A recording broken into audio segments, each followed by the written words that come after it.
అధ్యాయం మనం 5 వచనాల వరకు నేర్చుకుంటూ వచ్చాం ప్రవచన భాగంలో. ఇక ఈ రోజున 6-7 వచనాలు చదువుదాం ప్రియులారా.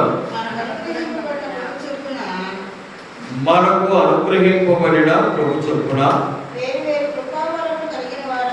వేరు కృపావరములు కలిగిన వారమై ఉన్నాము కనుక ప్రవచనవరమైతే విశ్వాస పరిమాణము చొప్పున ప్రవచింతుము, పరిచర్య అయితే పరిచర్యలో ఉన్నాము,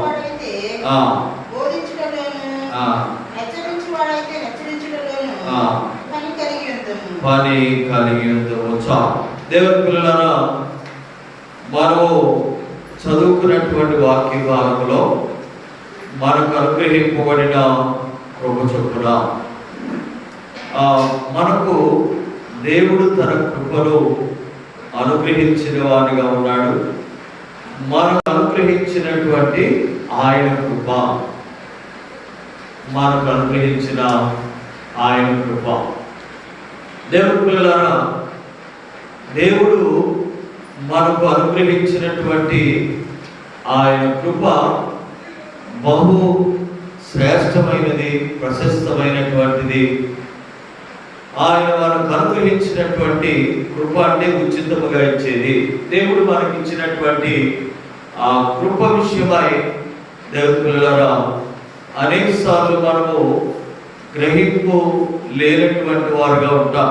ఇక్కడ ఏమన్నాడంటే మనకు అనుగ్రహించినటువంటి కృప చొప్పున అని వేరు కృపావరములు కలిగిన వారమై ఉన్నాము.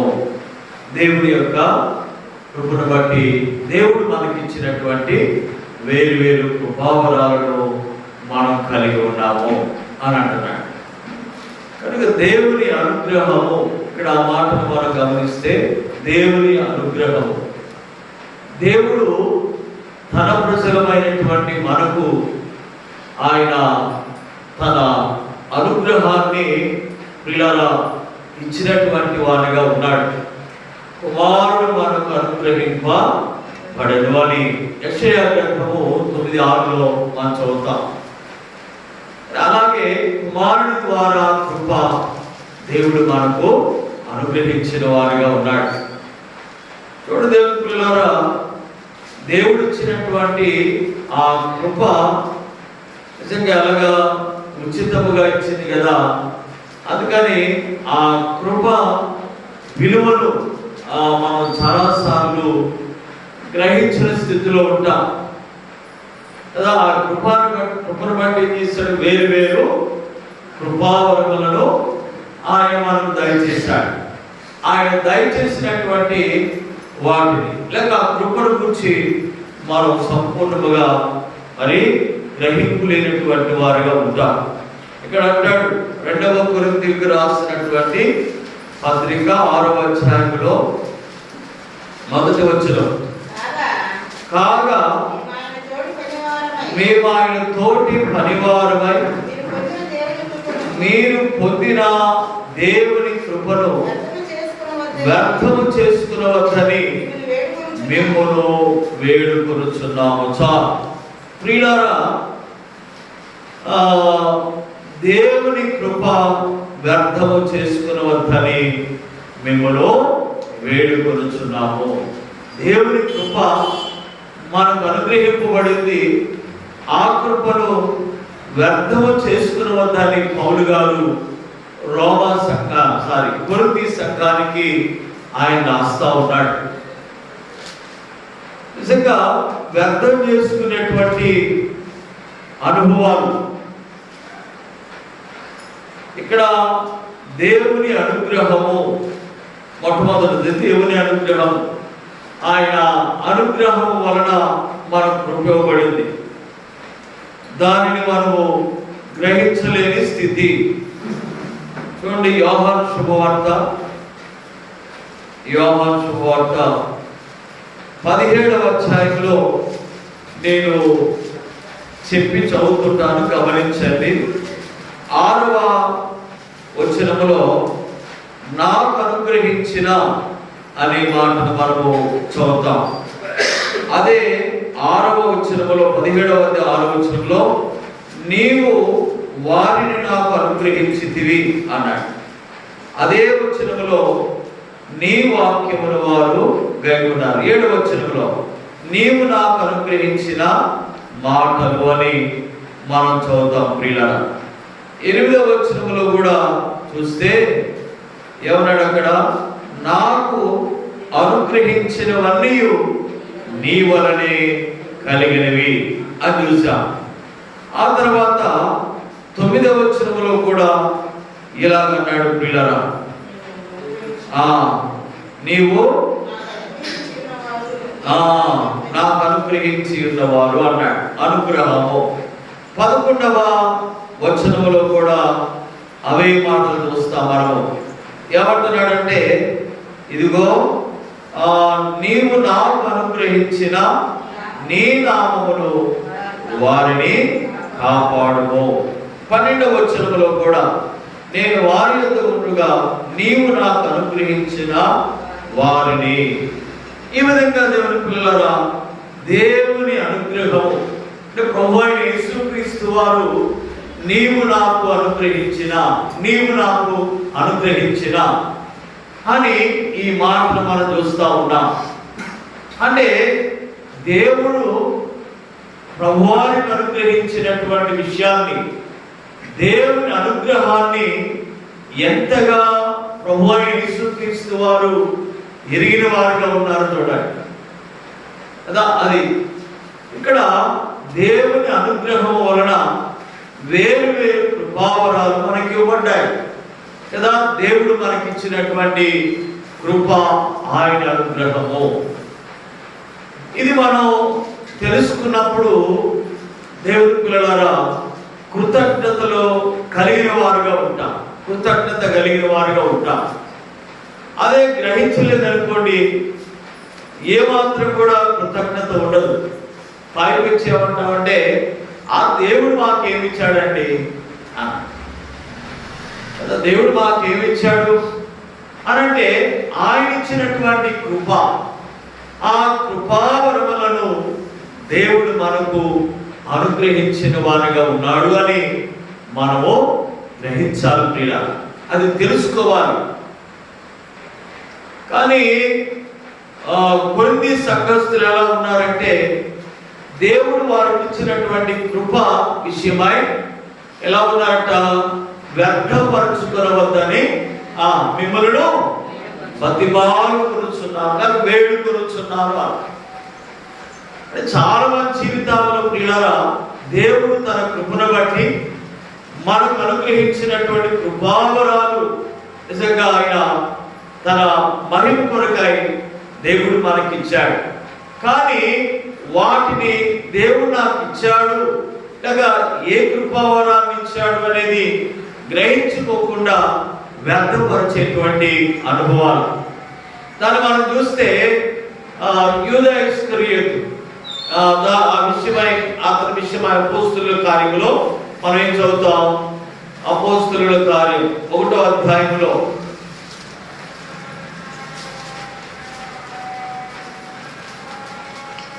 అపోస్తలుల కార్యములు 1వ అధ్యాయంలో 18వ వచనమా చదువు.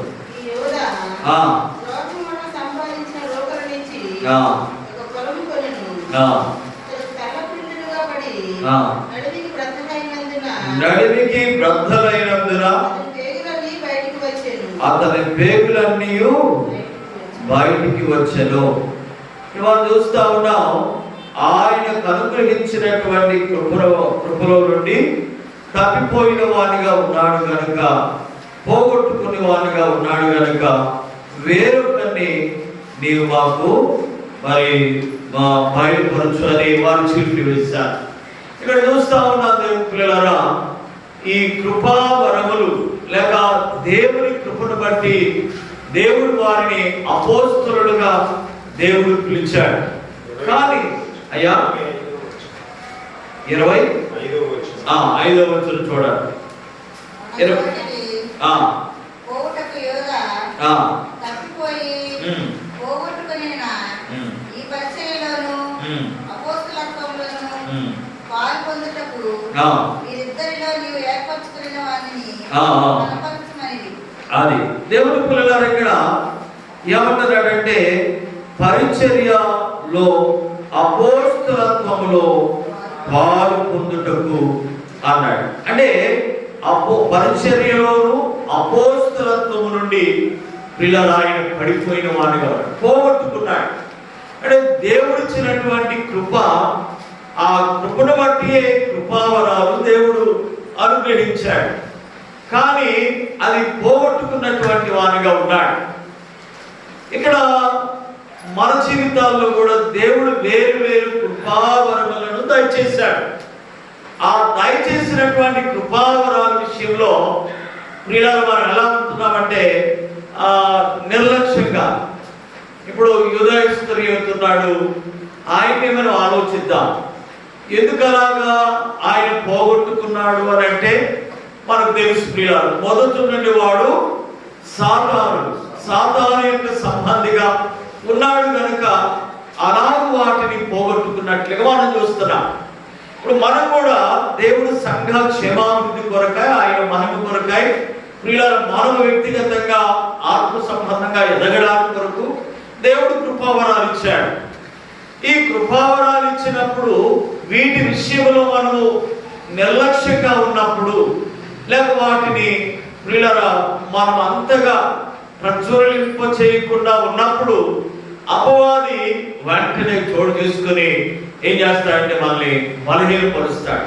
ఫర్ ఎగ్జాంపుల్, పాడుపాడే కృపావరం ఉంది చక్కగా. ఆ పాడుపాడే కృపావరాన్ని దేవుడు నీకు ఇచ్చినప్పుడు, లేక ఆ కృపావరం నీకు ఇచ్చాడో లేదు అనడానికి నీలోని నీకేంటంటే పాట పాడాలి, దేవుని స్తుతించాలని ఆశ ఉంటుంది.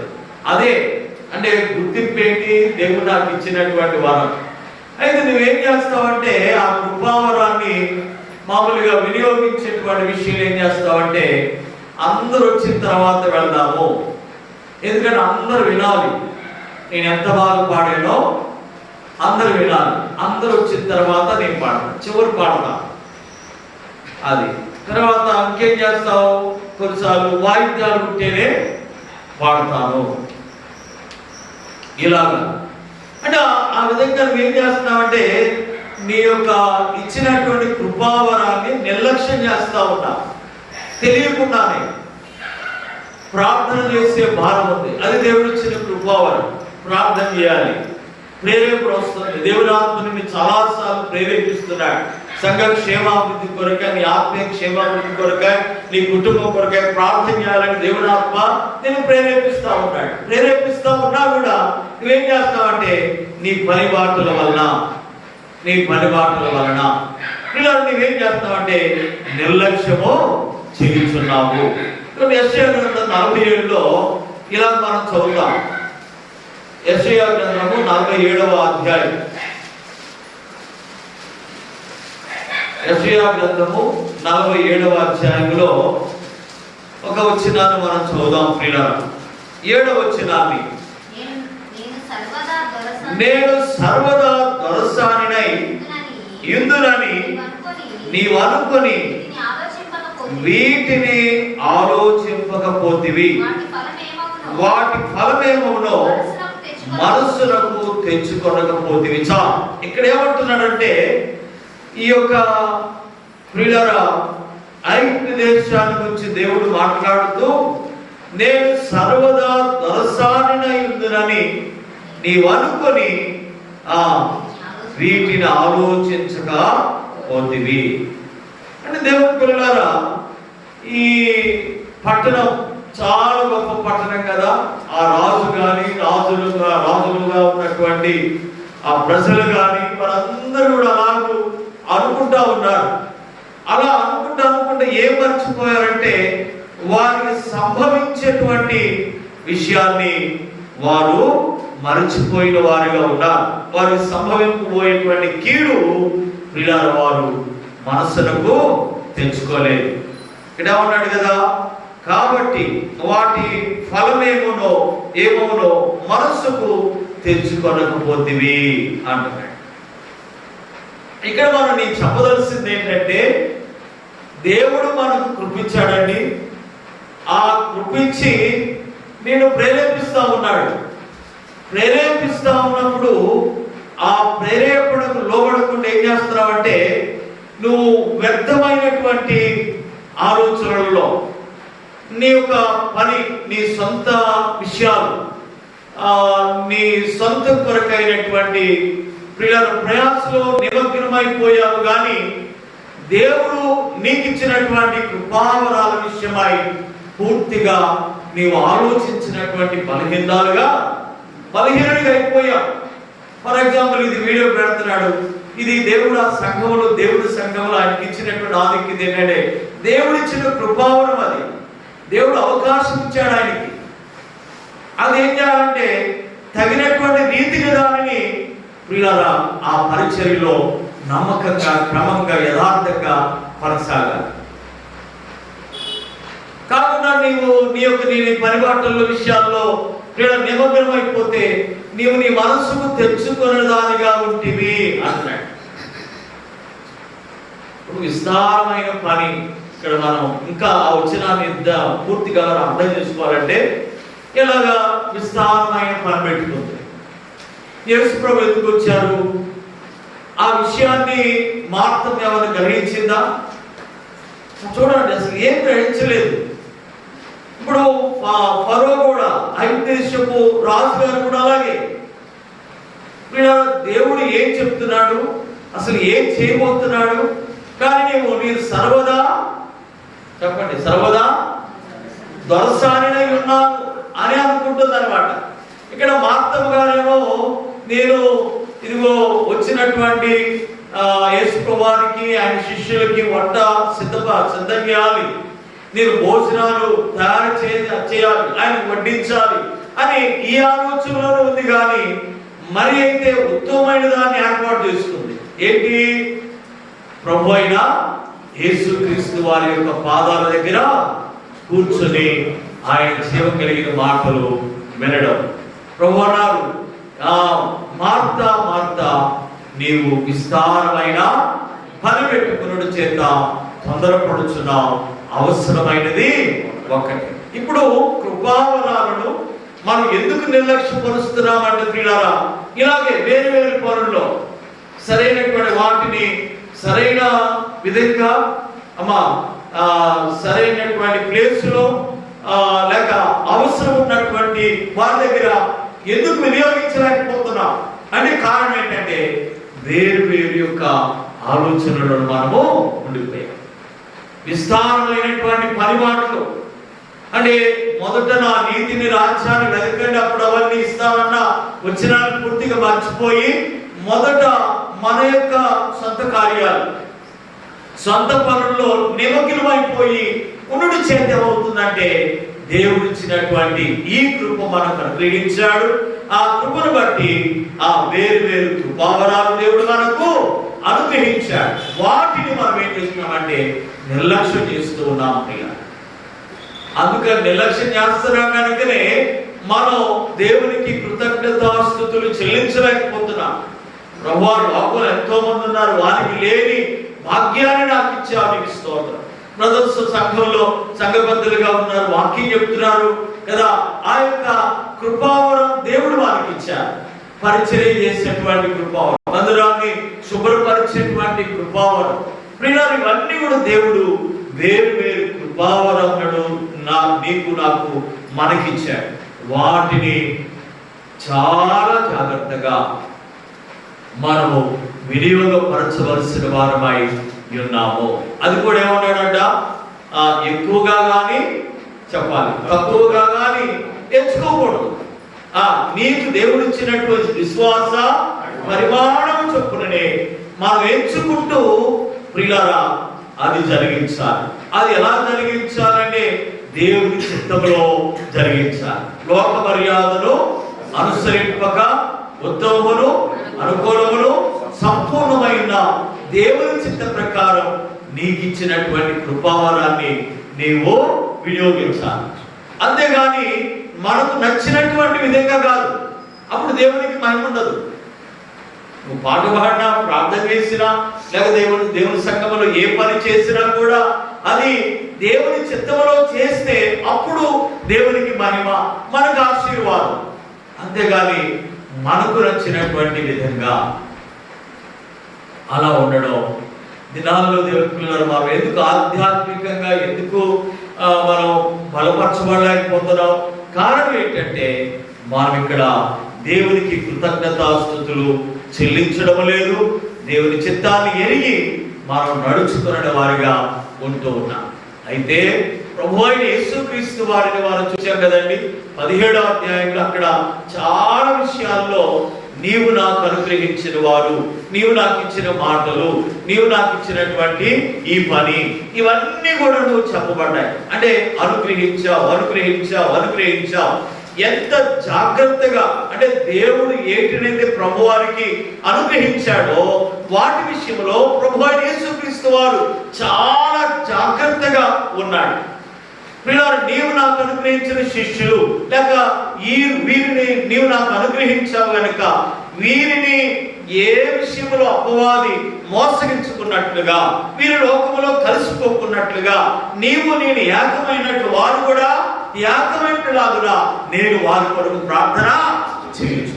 అంటే దేవుడు అనుగ్రహించినటువంటి వాటి విషయంలో ఎంత జాగ్రత్తను ప్రభు అయిన యేసుక్రీస్తు వారు కలిగి ఉన్నారు. ఒకసారి మనం ఆలోచించాలి. మనం ఏం చేస్తామంటే అస్సలు పట్టింపు లేని వారిగా ఏదో ఇచ్చాడు, సండే స్కూల్కి వెళ్ళమన్నారు, వెళ్తున్నాం అంతే. కాదు కానీ అసలు వెళ్ళే మనం ఏమనుకుంటాడు, ఇలా అనుకుంటాం ఏమంటే అసలు పాపం అని బాగా చేస్తే ఇంటెనకాలకి వెళ్ళి మోరెట్టుకున్నారట. అంటే అసలు అర్థమే ఎక్కువ. మళ్ళీ అలా కాదు ఇలా కాదు అంటే అప్పుడు అక్కడే ఏమవుతుందంటే మనము మన నిర్లక్ష్యతను వ్యక్తపరుస్తున్నాం. దేవుని సేవ, ఇది దేవుని పరిచర్య కదా. దేవుడు మనకిచ్చిన తలాంతులు దేవుని పిల్లలారా నిజంగా అవి ఆయన మహిమ కొరకు ఆయన చిత్తములో మనము అనుసరించినప్పుడు లేక వాటిని జరిగించినప్పుడు తప్పనిసరిగా దేవునికి మహిమ కలిగింది. ఇదే అంటాడు వాక్యంలో. ఏమనంటే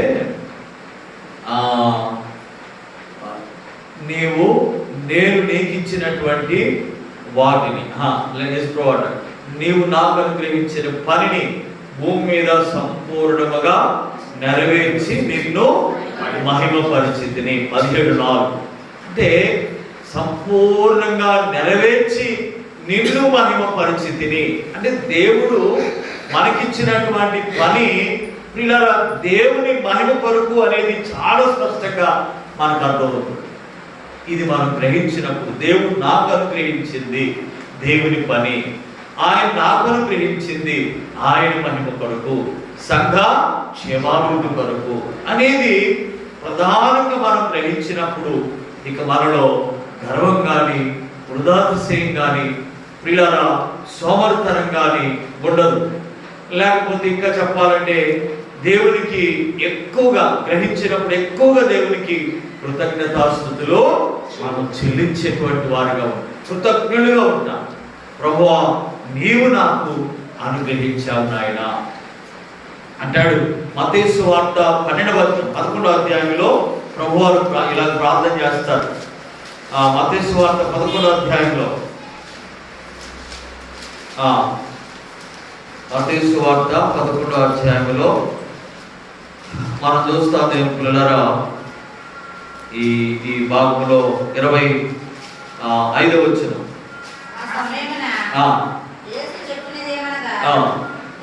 తండ్రి ఆకాశమునకును భూమికిని ప్రభువా నీవు జ్ఞానులకును వివేకులకును ఈ సంగతులను మరుగు చేసి పసిబాలులకు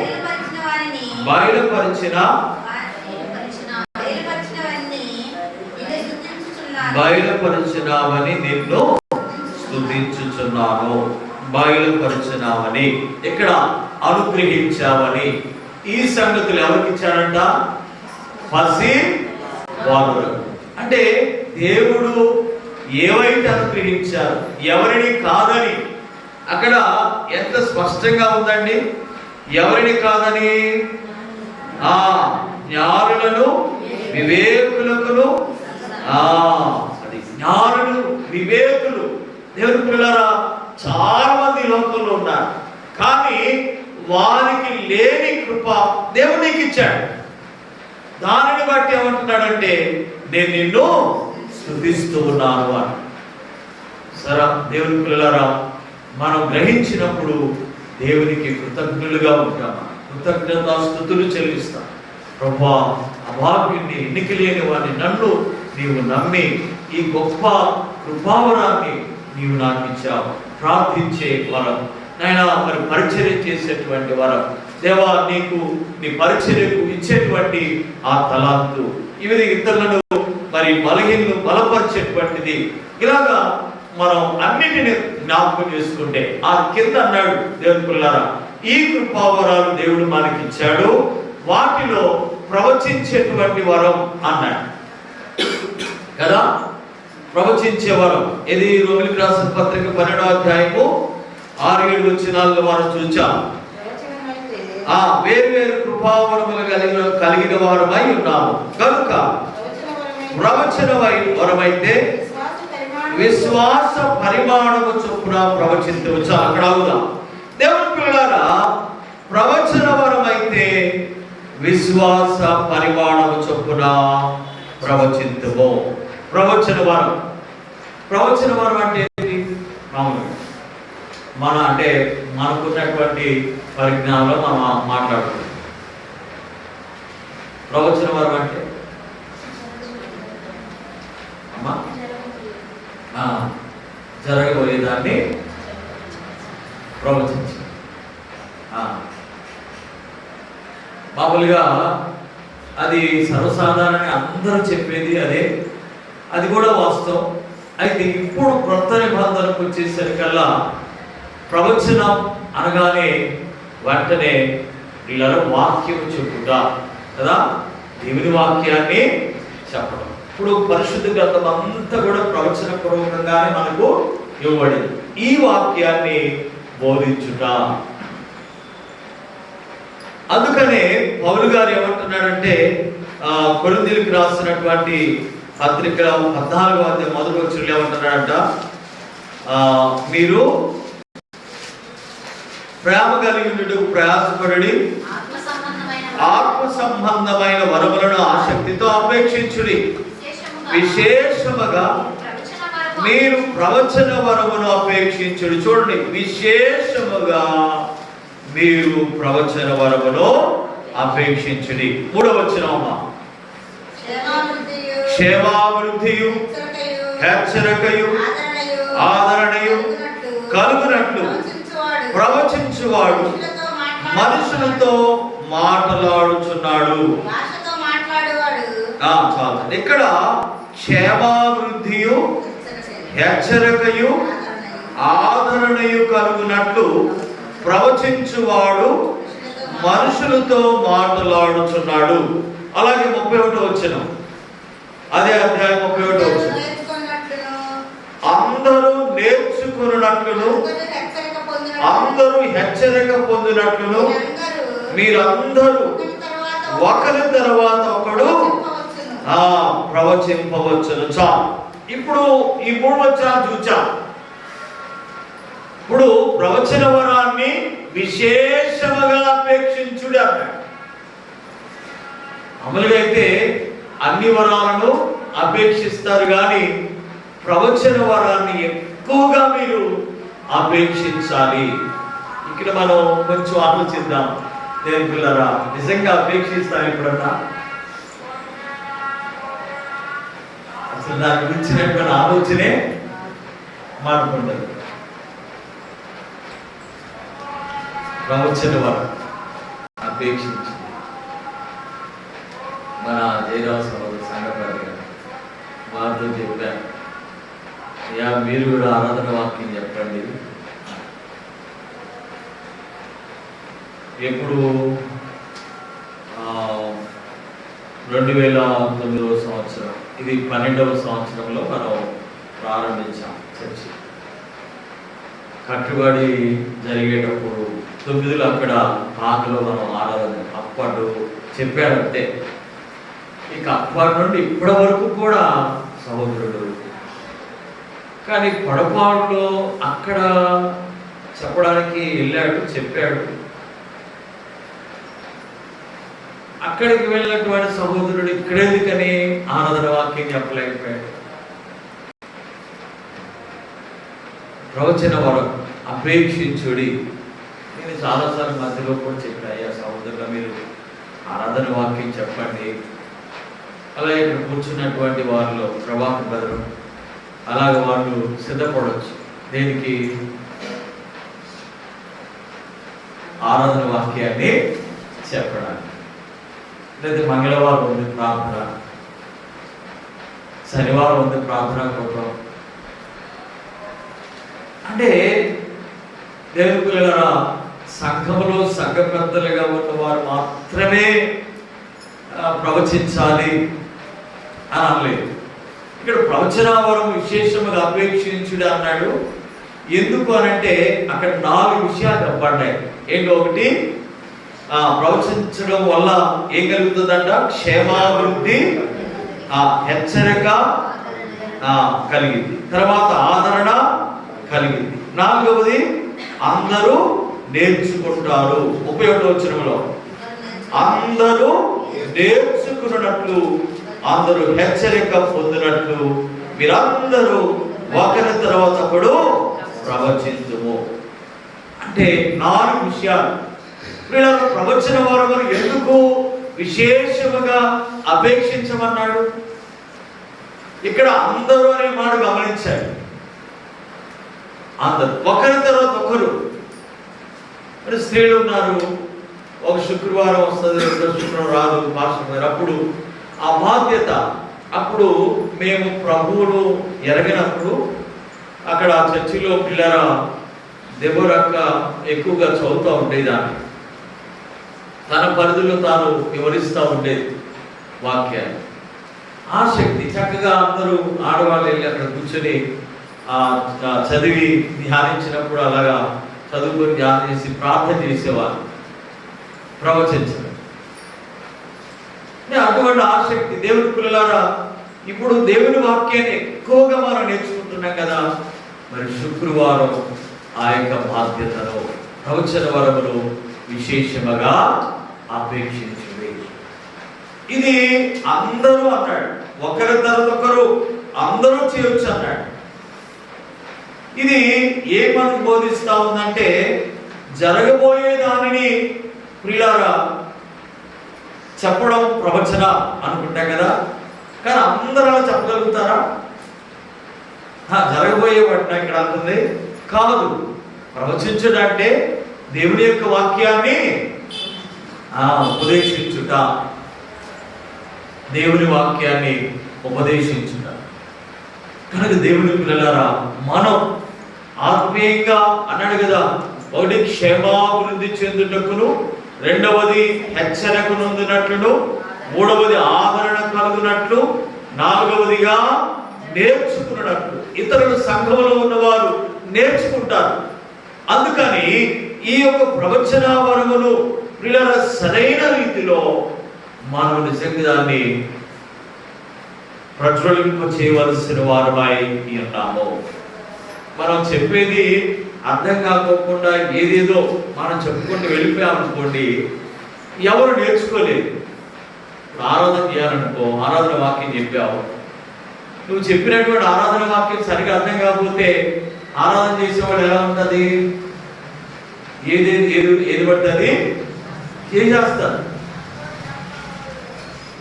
నేర్చుకోవాలి కదా అందరూ. ఇప్పుడు ఆరాధన చేయాలి, ఈ ఆరాధన చేయాలని మనం ఉపదేశం చేసాం, వాక్యం చెప్తున్నాం, గలిబిలి ఏది పడుతుంది చెప్పేసాం అనుకోండి, వీళ్ళ ఎవరికి ఏమి అర్థం కాదు. ఆత్మలో మనము క్షేమాభివృద్ధి చెందలేము, తిరిగి దేవుడి నుండి వచ్చే హెచ్చరికను కూడా పొందలేము, తిరిగి దేవుడి నుండి వచ్చేటువంటి ఆదరణ కూడా మనకు రాదు. చూడండి, లేఖనాల వల్ల కలిగే ఆదరణ ఎంత గొప్పదో చూచారా ప్రియులారా. మనకు తెలుసు కదా, రోమ 10:4 ఏమన్నాడు? లేఖనముల వలన కలుగు ఆదరణ అన్నాడు. ఆదరణ అంటే మనము ప్రవచించినప్పుడు ఇవన్నీ కలుగుతాయి. తిరిగి 4వదిగా పిల్లరా, ఇతరులు నేర్చుకుంటారు. ఓహో, మనం ఇలాగ ఆరాధించాలి, ఇలాగ ప్రార్థించాలి, ఇలాగ దేవుణ్ణి స్తుతించాలి. ఒక ఆవిడ పిల్లరా, ఆమెకి చాలా సంవత్సరాలు ఉన్నాయి, చాలా సంవత్సరాలు, పెద్ద వయసు. ఏం చేస్తుంది తెలుసా? ప్రభువా, నీవు మమ్మల్ని రక్షించాలి, స్తోత్రము నాయన, స్తోత్రం తండ్రి, వందనాలు. మరి నాయన ఇలాగ ఎవరైతే ఆరాధన చేయలేకపోతున్నారో వారందరిని కూడా మార్చు నాయన, మీ సన్నిధికి నడిపించయ్యా, ఈ స్తుతి ఆరాధన మీకు అర్పిస్తున్నాం తండ్రి. 4 మాటలే అంటే ఆరాధన, ప్రార్థన, రెండు కలిపి. చూసారా, ఏమి పరిపక్వత లేదు. నేను మనకి ఎన్నోసార్లు చెప్పాను, మనం చెప్పింది, ప్రవచించింది అర్థం కానటువంటి స్థితిలో లేదు పిల్లలు, చాలా తేటగా. మరి అందులో పాస్టర్ గారు ముందు చేస్తారు, పాస్టర్ చేసిన ఎంతో స్పష్టంగా ఆరాధన చేస్తారు. తర్వాత వాళ్ళు చేసిన తర్వాత నేను కూడా చివరి చేస్తాను, ఎంతో స్పష్టంగా వాక్యాన్ని. మరి ఎన్ని సంవత్సరాల నుండి వింటాము నా తల్లి. చూసావా, అంటే ఆమెకి దేవుడిచ్చినటువంటి కృపావరములు పిల్లలు ఏమాత్రం కూడాను ఆమె శ్రద్ధగా స్వీకరించడల్లా నిర్లక్ష్యం చేస్తా ఉంది. ప్రవచించడానికి ఏంటి?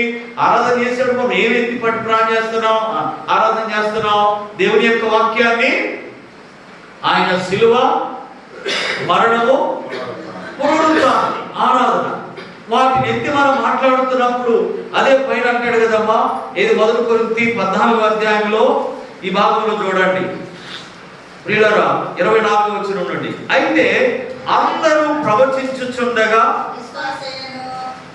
అవిశ్వాసి అయినను జాగ్రత్త ఉపదేశం పొందని వాడైనను లోపలికి వచ్చిన ఎడల అందరి బోధ వలన, అక్కడ ఆగండి ఒక నిమిషం, అక్కడ అందరి బోధ వలన అన్నాడు. పైన ఏమన్నాడు? అందరూ ప్రవచించుచుండగా అన్నాడు. కింద ఏమన్నాడు? అందరి బోధ వలన. పైన ప్రవచించుచుండగా, కింద బోధ. అంటే ఇప్పుడు ఏంటి ప్రవచనం అంటే?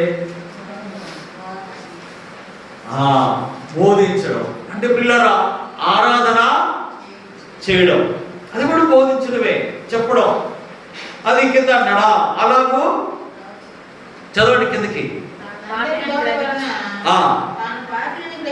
చూడండి, తాను పాపినని గ్రహించి అందరి వలన విమర్శింపబడును, అప్పుడు అతని హృదయ రహస్యములు బయలుపడును. ఇందువలన దేవుడు నిజముగా నీలో ఉన్నాడని ప్రచురము చేయించు అతని సాగిలి పడి దేవునికి నమస్కారము చేయును. హల్లెలూయా. ఇక్కడ ఆరాధన, తర్వాత ఆరాధన వర్తమానం, వ్యక్తిగత ఆరాధన, తర్వాత ప్రభువుల వర్తమానం, ఆ తర్వాత హెచ్చరిక వర్తమానం, 3 వర్తమానాలు మన 2. అంటే ఇవన్నీ జరుగుతున్నప్పుడు పిల్లరా, అవిశ్వాసి అయినటువంటి వాడు లోపలికి వస్తే మన ప్రవచించడం, లేక మనం బోధించడం, లేక మనం ఆరాధన చేయడం, లేకపోతే ప్రార్థన చేయడం, ఇవి చేసేటప్పుడు ఆ అవిశ్వాసి అయినటువంటి వ్యక్తి విన్నప్పుడు ఏమవుతుందంట? నేర్చుకుంటున్నాడు. ఏమని? తన పాపినని, తన హృదయ రహస్యాలు బయలుపరచబడడం, వెంటనే దేవుని ఎదుట సాగిలపడడం జరుగుతాం. ఈ ప్రక్రియ జరగాలి అంటే పిల్లరా, దేవుడు నీకు అనుగ్రహించిన కృప చొప్పున వేరు వేరు కృపావరాలు దేవునికి ఇచ్చాడు కనుక వాటిని దేవుని మహిమ కొరకు పిల్లరా వినియోగించడానికి మనం సిద్ధపడాలి. ఆ ప్రవచించే వర విషయంలో నీవు సరిగా సిద్ధపడకపోతే పిల్లరా ఎవరికి ఏమి ప్రయోజనం ఉండదు. ఏదో చెప్పుకుంటే వెళ్ళిపోతాం. లేకపోతే మనం ఎట్లా ఉంటుందంటే నాకు అంత తెలుసు అనేటువంటి నా జ్ఞానాన్ని ప్రదర్శించుకున్నట్లుగా చెప్తే అది ప్రమాదమే. అది అలా ఉండకూడదు. పిల్లలు అర్థం కాకుండా కూడా ఉండకూడదు. మనము చాలా జాగ్రత్తగా దేవుని మహిమ కొరకై మనం ప్రవచించే వారిగా ఉండాలి, బోధించేవారుగా ఉండాలి. దీన్ని ఏమన్నాడు?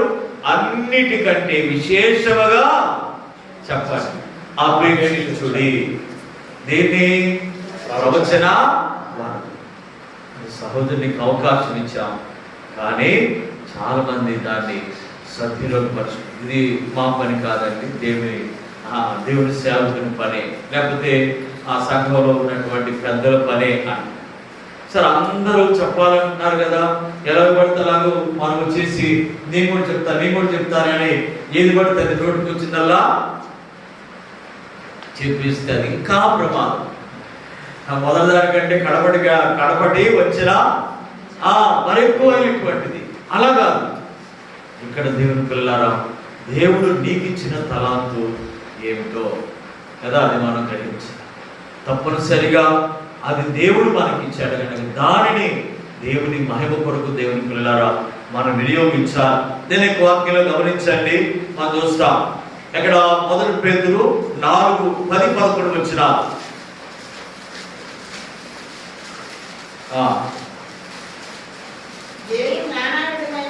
చూడు, దేవుడు నానా విధమైన కృప విషయమై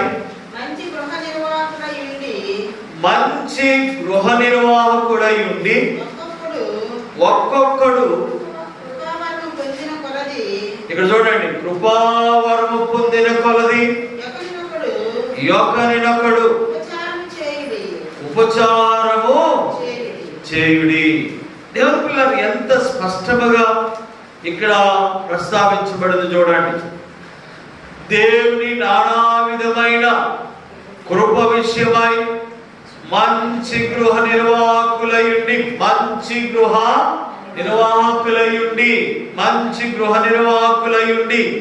యొక్కనొకడు కృపావరం పొందిన కొలది యొక్కనొకడు ఉపచారము చేయుడు. ఒకరికొకడు ఏం చేయాలంట?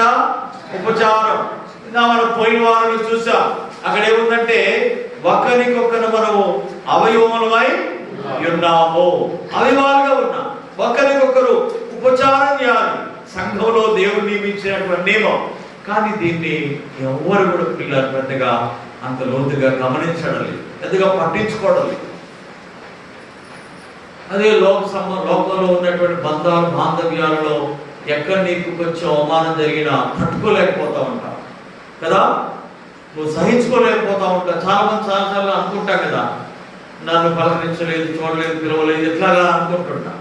వాటి విషయమై బాధ అవుతుంది. కానీ ఆత్మ సంబంధంగా దేవుడు నిన్ను నమ్మి, నిన్ను ప్రేమించి నీకు ఇచ్చినటువంటి కృపావరమును పిల్లలు ఆయన మన కొరకై వినియోగించేటువంటి విషయంలో నువ్వు ఎలా ఉన్నావో నీకు పెద్దగా పట్టింపు లేని ఆ స్థితిని కనుక చాలా విచారకరం కదా. కనుక దేవుని పిల్లలారా, మనము ఒకరికొకడు ఎవరన్నాడ ఉపచారము చేయొచ్చు. ఒకడు బోధించిన దేవోక్తులు బోధించినట్లు బోధింపవలను.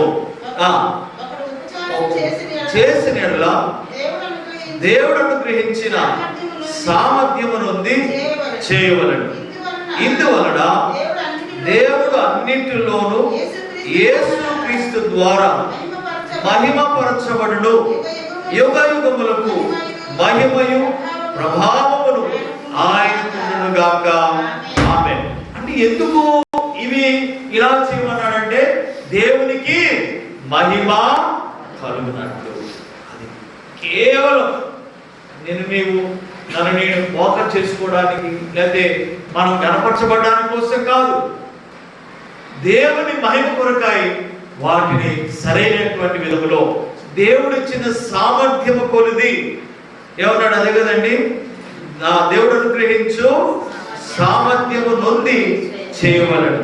ఇందువలన దేవుడు అన్నిటిలోనూ యేసుక్రీస్తు ద్వారా మహిమపరచబడును. యుగ యుగములు మహిమయు ప్రభావములు ఆయన. అంతేగాని పిల్లరా, అంటే ఎవరిని తప్పు చేసి ఘనం చేసి మాట్లాడడం కాదు. కానీ మనం 3 ప్రసంగాలు విన్నాం దైవజనులు. మొదటి ప్రసంగం అద్భుతం, చాలా అద్భుతంగా ఉంది. రెండో ప్రసంగం దానికంటే ఇంకా అద్భుతంగా ఉంది, మంచిది. అయితే మన సహోదరునికి ఇచ్చాం. ఆయనకి ఇచ్చిన పాపం అప్పుడప్పుడు చెప్పడం ద్వారానో ఏమో తెలియదు, కానీ దేవుని పిల్లలారా అలా ప్రార్థనలో ఉన్న వాక్యం చెప్తున్నా. దేవుని పిల్లలారా, మనం చూస్తే ఆయన ఏదో చెప్పాడు కానీ పాపం ఏదేది చెప్పుకుంటూ వెళ్ళాడు. అసలు సహోదరుడు అంత వయసు అన్ని సంవత్సరాలను సేవ చేస్తున్నాడు, కానీ ఆ తీసుకున్నటువంటి మాటలు ఒక 15 నిమిషాలు 10 నిమిషాలు ఇచ్చాం కదా మనం, దాన్ని చక్కగా చెప్పడం అనేది చెప్పలేకపోయాడు. అంటే అప్పటికప్పుడు చెప్పడం ద్వారా అలా చెప్పాడా, లేకపోతే తాను అసలు మనసు లేదు, ఎందుకు నేను ప్రార్థన చేయడానికి వచ్చాను, పాట పాడడానికి వచ్చాను అనుకున్నాడో ఏదో తెలియదు. కానీ మొత్తానికి ఇక్కడ ఏమి లోపం కనబడుతుందంటే సిద్ధపాటు లేకపోవడము. అదే కదండి కదా ఆ సహోదరుడు చెప్పింది, సిద్ధపాటు లేకపోవడం. దానివల్ల అలాగా ఏదో తీసుకున్నాడు కానీ ఏదేదో చెప్పేశాడు. అంటే మనం కూడా దేవుని పిల్లలారా, దేవుని పని చేసే విషయంలో మనం అన్ని విషయాలలో సిద్ధపడాలి. పెళ్లి చేయాలంటే ఎన్ని రోజులు మీరు సిద్ధపడుతున్నారండి? పెళ్ళింటి వారు కదా, ఇల్లు కట్టాలంటే ఎన్ని విధాలుగా సిద్ధపాటు ఉంటుంది అంటే ఎన్నింటికి సిద్ధపడుతున్నాం. కానీ దేవుని పిల్లలారా, దేవుని పని విషయంలో ప్రవచించే కృపావరాన్ని అపేక్షించే విషయంలో ఆ కృపావరాన్ని పొంది దానిని దేవుని మహిమ కొరకు దేవుని చిత్తములో ఎలా వినియోగించాలి, ఎలా దేవుడిని మహిమపరచాలి అనే విషయంలో పెద్దగా పట్టింపు లేని వారిగా ఉండి ఏదో టెక్నిక్గా క్యాషువల్గా ప్రియులారా అలాగ మనం ముందుకు పెట్టుకోవాలి. దయచేసి అలా కాదు. కానీ దేవుని పిల్లలారా, మనం అందరం కూడా దేవుడు ఇచ్చిన కృపావరములను చాలా జాగ్రత్తగా వాటిని మనము వినియోగించాలి. మన బ్రదర్స్ చెప్పేది, సిస్టర్ చెప్పేది ఏంటంటే, మనము దేవుడిచ్చినటువంటి కృపావరములను ఆయన మహిమ కొరకు మనము వినియోగించకపోతే ఎవరికి ప్రయోజనం అనేది ఉండదు. ఎవరికి ప్రయోజనం అనేది ఉండదు. ఇప్పుడు ఆ చిన్నది చెప్పింది కదా, ఆ దేశంలో ఒక ప్రవక్త ఉన్నాడు, అక్కడికి వెళితే నీ రోగం కుదురుపడుతుందని చెప్పినప్పుడు పిల్లరా చిన్నదానికి తెలిసింది, కానీ ప్రవక్త ఉన్నాడని రాజుగారికి తెలియలా. సరే నయమాలు లెటర్ పంపించాడు, ఆ ఉత్తరం చదువుకున్నాడు. చదువుకుంటే పిల్లరా ఉత్తరం చదివిన వెంటనే రాజుగారు వస్త్రాలు నింపుకుంటున్నాడు, తన మీద వస్త్రాలు నింపుకుంటున్నాడు. అంటే ఈయన కయ్యానికి వస్తున్నాడు ఏంటి, నేను స్వస్థపరిచేది ఏంటి అంటే అక్కడ ఉన్న దైవజనుడి గురించి ఏ మాత్రమో అవగాహన లేదు, గ్రహించలేదు. ప్రియుల చూసారా, అతడు ఇజ్రాయేలుడే, దేవుని సంబంధమైన వాడే, కానీ దేవుని గురించి ఎరగని వాడిగా ఉండి అతడు చాలా హైరాణ పడ్డాడు. ఆ రాజుగారు వస్త్రాలు చెప్పుకున్నాడు. ప్రియుల మనం కూడా మా దేవుని కార్యాలను వాక్యాన్ని సరిగా మనం తెలుసుకోకపోతే, గ్రహించకపోతే, నేర్చుకోకపోతే ఏం పడితే అదే కదా ఏదో చెప్పేస్తామేక అందరూ ఆ రాజుగారు గారి వస్త్రాలు చెప్పుకున్నట్లుగా జుట్టు పీక్కుంటారు. ఏం చెప్తున్నారు ఏంటిది అని బాధపడతారు. కనుక దేవుని పిల్లలారా, మనం ప్రవచించే కృపావరములను చాలా జాగ్రత్తగా ఇప్పుడు ప్రార్థన చేస్తూ ఉంటాం. ప్రార్థన చేసేటప్పుడు కూడా పిల్లల చాలాసార్లు మీరు గమనించండి, కొంతమందికి ఎన్ని సంవత్సరాలు ప్రార్థన చేయడం కూడా రాదు కానీ ఒకేలాంటున్నారు. చాలా మందికి రాదు, కొంతమంది భయపడతారు, అసలు ప్రార్థన చేయడానికి కూడా భయపడతారు. ఆలోచించి నీ కృపావరం అంటే దేవుడు నీకు అంటే నీ పెదవుల నుండి వచ్చిన మొర ఆయన నా మొర ఆలకించను, నాకు ప్రత్యుత్తరం ఇచ్చాను అని దావీదు అంటాడు. అంటే దేవుడు నీకు ఆ వరం ఇచ్చాడు. ఏది? ఆ కృపాస వసనం వద్దకు వచ్చి సమయోచితమైన సహాయం కొరకు నువ్వు వేడుకోవడానికి దేవునికి ఇచ్చిన కృప, ఆ కృపావరాన్ని నీవు సద్వినియోగపరచుకోకుండా మౌనంగా ఉంటున్నావు అనుకో, ఎలాగ నీవు క్షేమాభివృద్ధి చెందుతావు? దేవుడి ద్వారా ఎలాగ నీవు ఆదరణ పొందుతావు? ఎవరిని ఏ విధంగా నేర్చుకుంటావు? నీవు ఆలోచించండి. మౌనంగా ఉంటే ఎట్లాగా? ప్రార్థన చేయాలి కదా, ఎవరి బిడ్డలు కూడా చక్కగా ప్రార్థన చేయాలి, చక్కగా రక్షించబడినవాడు ఆరాధన చేయాలి. కనుక దేవుని పిల్లలారా, మనం అందరము కూడా ఈ విషయాన్ని గమనించి ముందుకు వెళ్ళవలసిన వారమై ఉన్నాం. తర్వాత తెస్సలోనికీయులకు రాసినటువంటి మొదటి పత్రిక 5:20 ఒకసారి చూద్దాం. 5:20 మనము ముగింపులోకి వచ్చేసాం. తెస్సలోనికీయులకు రాసిన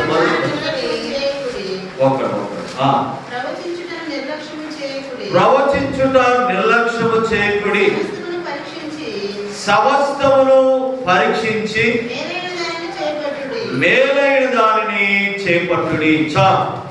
దేవుని పిల్లలారా, ఇక్కడ మనం చూస్తా ఉన్నాం, ప్రవచించుట నిర్లక్ష్యము చేయకుడి.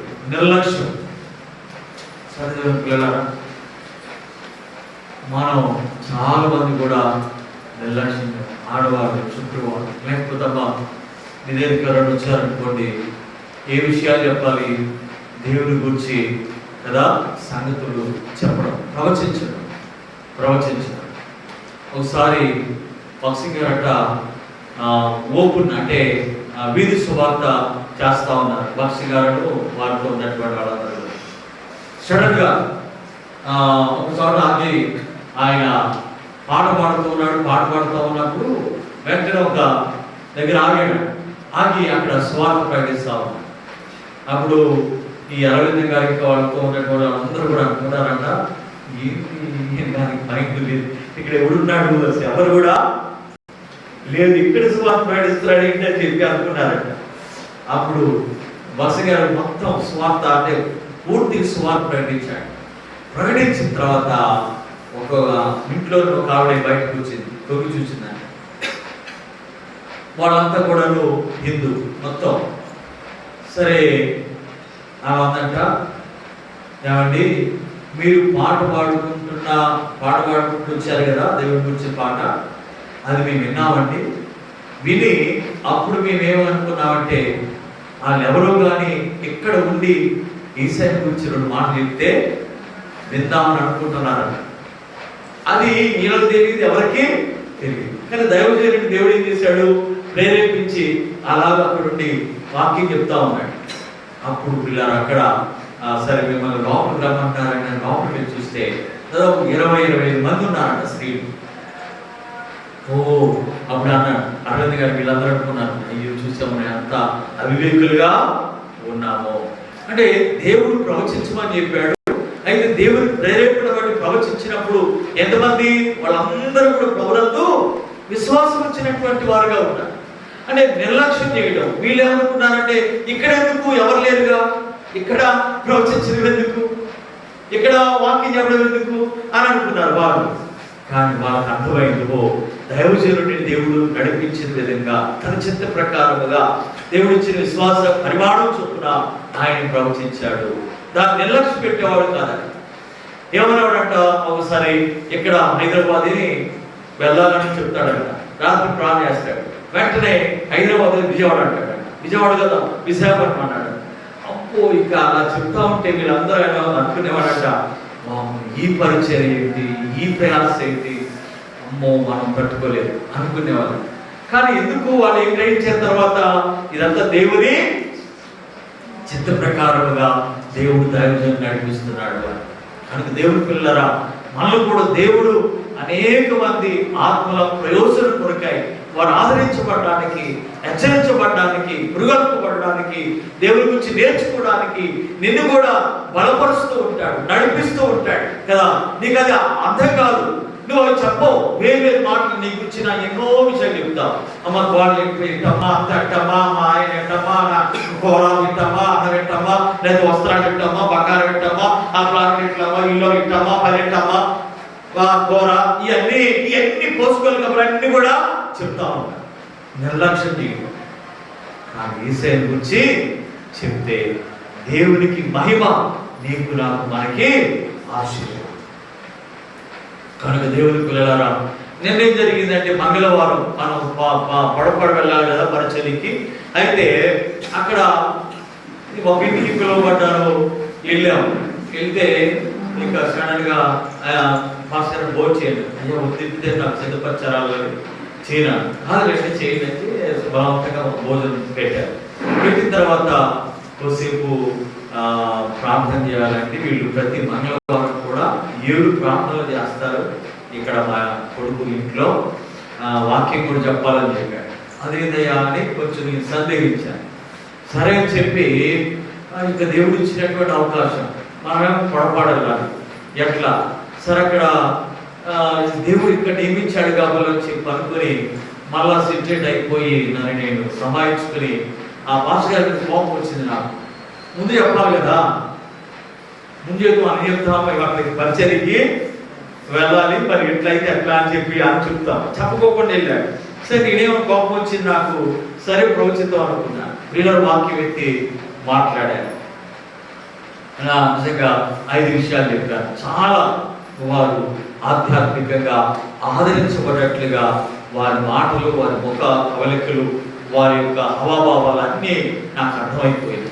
అంటే దేవుడి నన్ను ఇక్కడ అనుకోని రీతిగా నడిపించాడు అనేది నాకు అర్థమైంది. పిల్లలు అంటే చాలా కొన్నిసార్లు ఏం చేస్తాడంటే దేవుడు అలా నడిపిస్తూ ఉంటాడు. మనం దాన్ని గమనించుకుని దేవుని యొక్క వాక్యాన్ని ప్రవచించినప్పుడు తప్పనిసరిగా క్షేమాభివృద్ధి పొందుతారు. అప్పుడు ఆ వ్యక్తి ఆ వెనస్తుడు చెప్పాడు, నేను సేవ చేయాలి, సేవ ఎట్లా చేయాలి అని వెంటనే చాలాసేపు అక్కడ అట్లా మాట్లాడి మేము 5 గంటలకు అయిపోయింది ఇక్కడ ప్రేమ్. తిరిగి మొత్తం 6-6:30 వరకు అక్కడే ఉన్నాను. ఎందుకు ఈ 1.5 సేపు ఆ సేవ పిలుపు ఏంటి, అసలు నీకు ఎలా వచ్చింది, ఏంటి, నీకు సేవ పిలుపు ఉందా లేదా మొత్తం చెప్పేశాను. మొత్తం జాగ్రత్త మీకు కేర్ఫుల్ కొన్ని సాక్ష్యాలు చెప్పారు. ఇలాగ సమర్పించుకుని పతనమైన వాళ్ళకి చెప్పారు. అంటే దేవుడు అందుకని నన్ను తీసుకుని పోయాడు. ఆ వ్యక్తి అవసరం ఎందుకంటే వాళ్ళు ప్రార్థన మందిరం కట్టిస్తున్నారు, బ్రహ్మాండం కట్టించారు. అందుకని ఆ ప్రార్థన మందిరం ఈయన సేవ చేయాలని ప్రేరేపణ అన్నాడు. ముందు నుండి లేదు. ఆశగారికి ఏమో పెద్ద కుమారుడు సేవ చేస్తాడు అనుకున్నాడు. ఈ అబ్బాయి ఏంటి, నేను దేవుడు నాకు పిలుపుకున్నాను, కూర్చో అక్కడ. దేవుడి యొక్క పిలుపు అనేది ఎలా నీవు అనుకుంటే సరిపోయిందా కాదు. పిల్లరా, దేవుడు ఈ విషయాలు చెప్పడానికి కోసం నిజంగా నన్ను ఆ స్థలాన్ని నడిపించాను. నేను తర్వాత కలిగించాను. భక్సింగ్ గారు కూడా అక్కడ నిలబెట్టి వాకింగ్ చెప్పు అన్నాడు. అరే ఏంటి ఇక్కడేందుకు అసలు ఊరు లేదుగా, ఇది చూసినా కూడా ఇవ్వలేరంట.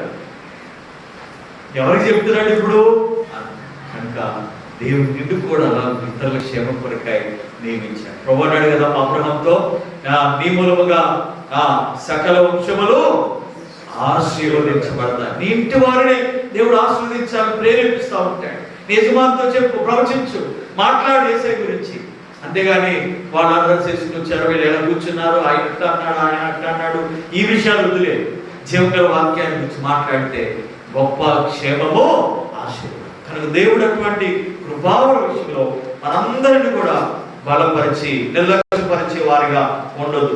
అపోస్తలుల 2:17 చూస్తే అక్కడ ప్రవచన వరం యవనస్తుల మీద నేను అంది దినాన్న